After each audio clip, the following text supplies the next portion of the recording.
why should I have to create a production company and be an actor at the same time? Why can't I just be an actor? Yeah. Why is it that we have to do everything just to have the same success as another white actor? I think this sort of battle between writer and actor, where it's almost like to say, I was watching this argument or this debate with Power and with Ghost, where basically Ghost was basically kind of implying that he made Power what it was. And basically people were saying no, that basically you just played your role well, and without the writer, basically, so without the right point in position. Okay, so like I've been in. Go. So it's perfect you said that, because if you look at the early days of Power, everyone hated Tariq. Yeah. But the writer has written in such a way now, Tariq comes like he's like the hero now. Yeah. He's like the anti-hero. Like everyone kind of loves Tariq now. But in Power, everyone used to be like, this stupid kid, Ghost's son. And Ghost was the man. You get what I'm saying? But even with that, every character needs an arc. Yeah. Like you might start off here, but you need to go on a journey. Even as an actor, if I'm doing a character and the character's the same way what's he learning? Like for example, say if a character of mine goes through something traumatic, they're gonna come out the other side different. You can't be still, you know what I mean? Like no, like if we did Shower Story the movie, because in the last scene of Shower Story we lost our daughter Kira. My character is not coming the same way he was, you know what I mean, from back then. Like he is gonna be a completely different person. But sorry, to answer your question, it was like, so some scripts or some performances or productions, it's frustrating because sometimes you get to set and the scripts aren't really like there. Like sometimes we could be in a position where we're all kind of like discussing it so much where things aren't lining up. It's like, okay, because as actors we're looking for the truth, innit? So we're like, okay, so you're telling me, so if I say this line like that, but my next scene I'm going to be over here in a different place. Well, I need this scene. I need to come out of this scene here to come out a bit more heated in the next scene, because then that kind of connects for an audience. And what people don't know is that we don't shoot things chronologically. Like we're shooting like the last scene the first day, and then the first scene. You know what I mean? So like we have to like, I've got like, if I'm acting, I've got a wall and I'm building like everything in terms of, okay, this is my whole journey. So some scripts, I agree to what he might be saying, is that you as an actor are doing more. Some projects you come on and it's already patterned for you. In fact, the lines are so good and it's so crafted beautifully where I just need to just follow what's on the page. So that's there. But it depends. I think I do believe as an actor you can't let your ego also overstep that as well, because I think I've been on sets before with big actors. I wish I could say some names, but like where the big Hollywood actor has shut down the whole set. No, stopped it. Basically, walked out the room, called the exec producer, talking. We're all waiting for him to come back, and I'm like, okay, because it's mine in his scene. Comes back, and then like the director was there, but he was like, just, all right, you do this, you do that, and it was mad. Like I've never seen that in my life. And basically, the big actor directed the whole scene. He just changed everything, took over from the whole thing. And I was there like, what, like, and obviously as a young actor, I'm just, okay, let me go with the things that he's telling me to do. Isn't that a bit like Alex Ferguson losing control of the team?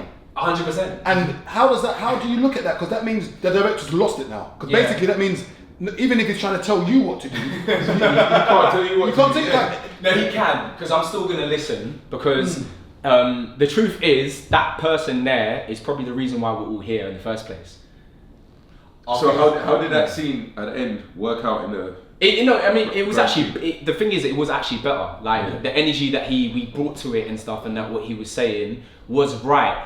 However, I don't agree on his approach. You know what I mean? The execution was pulled it aside. And then maybe we did. But obviously, if them man are doing films and they're working with the biggest of whatever people, their patience is so thin. You know, like and some actors have contracts where they're only on set for like 4 or 5 hours. That's it. You know, or like The Rock has got to go to the gym. I think it is like every morning. I heard he carries his gym wherever he goes. Wherever he goes, 100%, man. Yeah. Like I'm not even at that level yet, but I've even heard stories when I'm working with that production crew where they're like, the actor does, and I'm like, like my thing is that if everyone on a crew and the whole set is what's the word, like feeling positive and they're loving the project, honestly, like that's the best performances. Because as an actor, doing that thing and pulling like and just kind of controlling it and stuff, it makes me uncomfortable and I start to freeze up. Yeah. So what, I'm not going to tell him ideas or what my suggestions are in the scene because I feel like he might just shut me down, innit? Like, and the biggest thing is actors, you don't want to box actors off where they can't feel free to perform. At the end of the day, what we're doing, we're playing, man. You know, we're pretending to be characters, but we're playing. It's like being in, like as a kid, innit? When you're role playing in your mum's house or your cousins, you're just playing, and that's the element that you want to keep at the end of the day. You know what I mean? Any moves to cross over to the 100 million US %, bro. 100 million %. Because right now it's like there's a storm. There's Javan's there. Yeah. Bashi. Yeah. Kaluuya's there, Letitia's there, Shana, Daniel, Daniel, John Boyega, Damson Idris, and behind the camera, obviously Ratman's there. My friend Sebastian Till, who directed Supercell as well. Basically, Tosin is killing it there. Yeah, like everyone, man. So do you just have to admit that when it comes to acting, that unfortunately Hollywood is where it's at, like America is where it's at. So you can start and try and build here, but the reality is until you break through over there, forget it basically. Is it just acting? I've hit the ceiling. Like I had probably the most amount of patience for this industry in the UK. I had a friend of mine that was the head of film at Netflix, and a film I did on Netflix called I Came By. She was the one who commissioned it basically, you know, and I've worked with her. She's been like a mentor of mine for like years, and when she got the job at Netflix, her plan was to do this, bring it all together. Okay, how can I get that the best of, like, why haven't we seen Letitia Wright work with Javan Wade? You know what I mean? Or Michael Ward and a Damson Idris project. Like, if we were American, they would set that, like, you know, the difference is they will have meetings to be like, okay, what are we doing this year? All right, cool. So Percy, we're gonna put you in a film with that person because it's business. Like, we have to use strategy and also exploit our own talents. And my issue sometimes even here is like, I just wish more of even us actors understood the business side of things, because if we control the business, we can control the narrative. You know what I mean? So and there we can. So if whoever is doing a Fast and Furious movie or does a Star Wars thing, you know, then you come and film with a young actor that is called Jamie, you're going to give him the pedestal now, and his profile grows, he becomes a star, he does the same thing with that person over there. We build an industry so quickly, you know, but like, we just don't have our own, we don't have, maybe it's more the vision. I don't think it's that we don't have the talent, I just think we don't have the vision for the business acumen side of things. But I don't blame us, because why should we be flipping perfect? Why should I have to create a production company and be an actor at the same time? Why can't I just be an actor? Why is it that we have to do everything just to have the same success as another white actor? It's so frustrating. Like, when I go to set sometimes and people are talking to me in the dressing room or whatever, they're like, oh, what do you do? I'm like, I do this. You know what I mean? They're looking at me like, what the what are you doing so much? Like, why? And I'm like, it's because, like, even after everything I've done, bro, the truth is, I'm not established. In this country, I'm not established. I'm not an established actor. You're not an established actor. So why do you? Are you being hard on yourself? No, I'm saying it from an industry perspective, right? So my community recognizes me, yeah. Like, I've got love from the people, but when it comes to like the industry, my name isn't the first name in a hat of list of actors that will be auditioning for a lead role. Like, my roles have come from like situations with like The Innocents I did on Netflix. I did 14 auditions, 6 months of auditioning to get that role, right? 14 auditions for one role? 14. What do you mean? Bro, like... 14 job interviews. So basically, let's talk the process of that. So let's talk the process of that. So at this 14-point stage, is it? So each stage, you've got through the stage, so they're narrowing it down. How do you deal with rejection? Bro. Because I'm not saying you've been rejected but how do you deal with rejection? How do you deal with that? Out of the 35 roles I've ever done, I've probably been rejected 2,000 times out of that, you know what I mean? So rejection is crazy because they don't even tell you. Like, you just don't hear. You just see the post on Deadline article, whatever it is, and the person who's got it. Or now what's the next? You know the ones like you see, like you just know it's not. Oh, hard, you know. Better be like, fuck you, toasted him. Like, shit. You know what? Even that recently, I did a Netflix audition. I knew I wasn't gonna get it because the age of the character was 39 in the thing. So he starts off at 29 years old, which I was like maybe, but he gets older, and I was like, there's no way I'm looking 39 yet. But I saw my friend's Instagram story. So damn, I can't grow a beard. You know what it is as well. Yeah, innit, but I saw his story, and I saw that he was in Spain. And I knew, because I saw him outside the audition, and me and him were mad close in it. But like, he even gave me advice before I went to the audition for it, man. I love the guy so much, but like, I knew, as soon as I saw the story on his Instagram in Spain, I was like, yeah, he got it. I said to Wes even today, like, there's 2 roles now. I've been auditioning for one of them for 6 months this year. I'm still auditioning? I'm still auditioning, yeah, man. Wait, you've been auditioning for 6 months? 6 months, bro. 6 months, bro. Because this year, you got to remember something here, even with my industry, yeah? We had, COVID. In it as well. No, let's go back, bro. Yeah. COVID, 2020. We've not come out of, our industry's not got back since COVID. Serious? That's how, when did you not go cinema? That's true, you know. When's the last time you went to cinema? It's true, it's slowed down. What is in the cinema right now? Nothing. Gladiator, that's it. I saw Gladiator, that's it, yeah. But that's shit, man. That's fucking shit. Like, you gotta remember, like Matt Damon, he said it in an interview recently. He said when he was an actor, like coming up in the 2000s, he'd do a film. The film would go to Blockbuster. DVD money would also do a thing. Then you might make more money off the back of, I don't know, like maybe a Sky, you know, and then you're on Sky or NTL from back in the day. So then the checks, the royalties would just come in. Netflix, you do buyouts. You don't get royalties. So my film was on Netflix for 10 weeks, #1 straight. Yeah, I came by. I got my buyout, but where it's in 100 countries or wherever they keep saying, like, you don't see nothing from that. What's a buyout? Just quickly. Buyout is where, like, basically they just buy you out of your royalties. Okay. So there's no more. So there's no more. Yeah, here's a flat fee, and that's it. Yeah, for good, basically. What would you say is your? So let's talk numbers.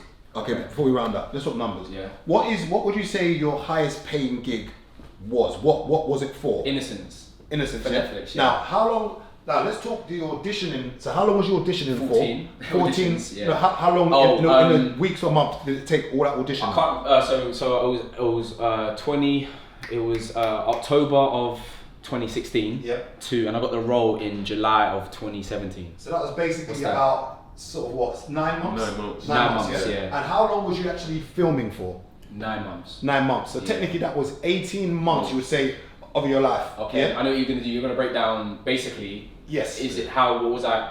Yes. So what I want to know now is this. Can you tell us? Can you tell us what you got paid for that? It was so long ago now. Okay. I can give you a range. Okay. So let's do a range. Was it you know what it is on the channel? People, you know what the channel people love numbers. They love numbers. Okay. Yeah. So for that role, I'll tell you. For that role, it was. No. Don't tell us the number because then people start working out what you've been paying. So you're right. So let's talk. So that's why I have to give a range. It was lower than 50k? Lower than 50, no. Lower than 100k? No. Lower than 150k? No. Lower than 200k? No. Interesting. Okay, so we can stop there now. Yeah. So technically, so for that role, which was basically technically 9 months of filming, even though the auditions you can kind of say it was work. Yeah, it was. Yeah. But you would say technically you was getting paid for 9 months of filming. Yeah. Okay. 18. Yeah. So realistically, if an actor can get maybe. What's the likelihood of an actor like yourself getting one of those roles maybe every year? I'll say the likelihood, it works like this. So and this is the thing about my industry, it's not about talent as well, it's about clout, you know, as you know. Yeah, but clout from a different perspective, not in terms of followers and numbers, but like do other producers and the wider industry fuck with your film because it made noise from an independent art level, or it did the box office numbers and stuff like that, right? But like what I want as an actor now is I want a series or a film, project here. Let's call it a series. I want a series that goes to 2 to 3 to 4 to 5 seasons. That's what I was gonna ask. That's what I was gonna ask you. Series or film? What would be better for you? Series. A film, if it's gonna go to BAFTA and win an Oscar, 100%. Yeah, but like in terms of money, financials, series. Mary J. Blige, apparently Power. Yeah. Also she's married. I think she was making like when she come on Power, she was making 4 times.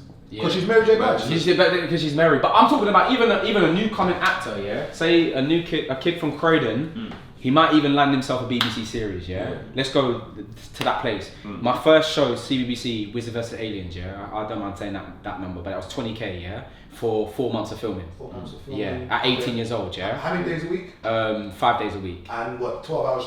12 hour shoot days, yeah. Okay. And even better still, sometimes you're not in every day as well. Yeah. So there's sometimes in a schedule where you're like, 5-4 days off or whatever. But even an actor starting out gets the job for 20k. If that small CBBC series gets like 3-4 seasons, then we're talking like almost 100k, 80 to 100 after tax, cool. But he probably can put down money on a property basically, or at least invest into some kind of business, right? So that's what I'm saying about the series thing. It's like it's so lucrative, and also you can have a series where I'm filming January to June, and then I might pick up another series October to December. You know what I mean? And then in that year, I've got 2 projects happening at the same time. Both of them going on for 4 or 5 seasons, and then you do a season in America. Any of our actors that are doing work in America, just know they're nice. I went to. I'll tell you a quick story. I went to Damson's house in America one time, in LA. I think he was like renting his house, but it was a party, and I didn't even know who was there. Duran was like, "Yo, I messaged Damson, just roll up to this thing, go there," and it was sick. Cause I saw everyone there, innit? Like I'm seeing Samson KO's another actor. I saw Mo the comedian was at the house as well, and I see even Tiny Temper. You know, he's also trying to get in the mix of producing stuff, but it was just mad to me, like, and just the conversations and what was going on. But like the money in America is different, man. Different. And even the mentality, I love it because even as Brits, like when we get there, like we stick together. You know, even more so. Like it's like we trust each other. Like, even if I don't know you, but like I just those Americans might be a bit too. I just don't know what they're like, innit? At least with the man them and our peoples, I know what they're like, And even like it was so funny. Like there was girls there, and it was more like they were cool. Like it wasn't even like any kind of madness, but it was more like the man them were so focused on just. Like the girls are there, but like they're just there. Does that make sense? And they were trying to like get attention. And like one girl come up to me, she was like, "We're playing basketball in the back garden," and then she was like, "Yeah, I'll bet you $100 I can get the shot like from like here to like down there." I was like, "Okay." And then she threw the basketball, didn't hit the shot obviously. She was like, oh, "Okay, let me give you." And I was like, "That's alright, babe." Like, I don't really, you know what I'm trying to say? Like it was so funny because that like. I loved it because one, it showed me that even with that shit there going on, like and the man I'm enjoying himself, but it's more the case of like we know what it is. Like we're so super focused in terms of the plan and the mission. Like